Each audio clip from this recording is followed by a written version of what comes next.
धन्यवाद, स्वागत है आपका। चलिए बढ़ते हैं आगे। प्रधानमंत्री कार्यालय से पुणे जिले और महाराष्ट्र के लिए एक बड़ी खुशखबरी सामने आई है, जिसमें देश के 8 नए नेशनल कॉरिडोर में से एक नासिक फाटा से खेड़ एलिवेटेड कॉरिडोर का नाम भी शामिल किया गया है।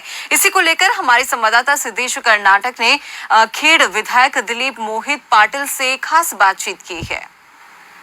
खेड़ तहसील के और विधायक दिलीप मोहिते पाटिल की आवाज न हो, ऐसा कभी हो ही नहीं सकता। आने वाले वक्त में विधानसभा चुनाव होने वाले हैं और कल ही प्रधानमंत्री कार्यालय से तहसील के लिए एक कॉरिडोर मंजूरी मिली है 7,827 करोड़ की। हम अन्ना से बात करेंगे। अन्ना, क्या कहेंगे? बहुत सालों का आप लोगों का सपना था कि यहाँ पे कॉरिडोर मंजूर हो। ये जैसा जैसा विकास बढ़ते जा रहा है, इससे रास्ते बड़े होने लगे। कई सालों से 2004-5 से यहाँ पे इंडस्ट्री बढ़ गई और इंडस्ट्री की वजह से बड़ी बड़ी जो वाहन है, ट्रक है, वो इधर आने लगी, कंटेनर आने लगे। तो पहला जो रास्ता था वो कम गिरने लगा। लोगों की मांग थी कि अभी बड़ा रास्ता होना चाहिए और लोगों की मांग सरकार ने देखी और उसके हिसाब से ये रास्ता बनाने का फैसला किया। तो पहला नीचे ही बढ़ाने का था ज़मीन के ऊपर, बाद में ज़मीन का कीमत बढ़ गया, 2 गुना 4 गुना देना पड़ा। तो गवर्नमेंट ने ऐसा सोचा कि भाई एलिवेटेड करे, और एलिवेटेड करने का गवर्नमेंट ने सोचा और उसके हिसाब से सब नक्काशे तैयार हो गए। और ये नक्काशे तैयार होने के बाद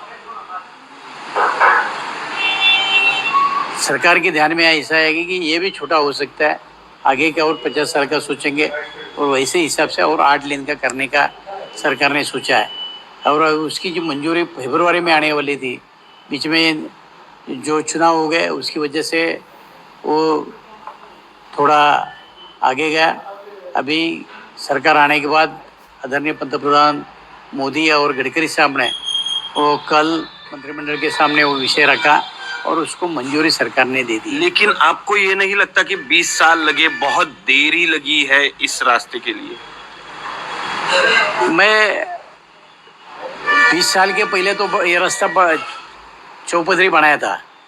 अभी 20 साल के अंदर जो प्रगति हो गई उसकी वजह से रास्ता कम गिरने लगा, छोटा पड़ने लगा। घर के लोगों की मांग थी, 20 साल की मांग नहीं है। 20 साल में तो रास्ता बड़ा हो गया। अभी ये 5-10 साल में लोगों की मांग होने लगी कि भाई ये रास्ता बड़ा करो। और उस आखिर ये पैसा कहाँ से लाना है, इतना पैसा एक रास्ते के ऊपर देने का, ऐसे अलग अलग ये थी। लेकिन आज कंसेप्ट बदल गया।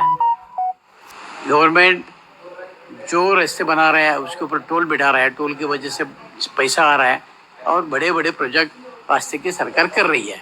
अन्ना, एक आखिरी सवाल। इस क्षेत्र के सांसद अमोल कोल्हे कह रहे हैं कि यह एलिवेटेड कॉरिडोर उनकी कोशिश की वजह से हुआ है, और उनसे पहले के सांसद शिवाजी अडरराव पाटिल कह रहे हैं कि यह कॉरिडोर उनकी वजह से हो रहा है। आप किसे श्रेय देंगे? हम दोनों को श्रेय देंगे। अपने दिलीप मोहिते स्टाइल से अन्ना ने हमें सभी सवालों के जवाब दिए। कैमरामैन अक्षय काटकर के साथ सिद्धेश कर्नावट, खबर फास्ट, चाकंड, पुणे।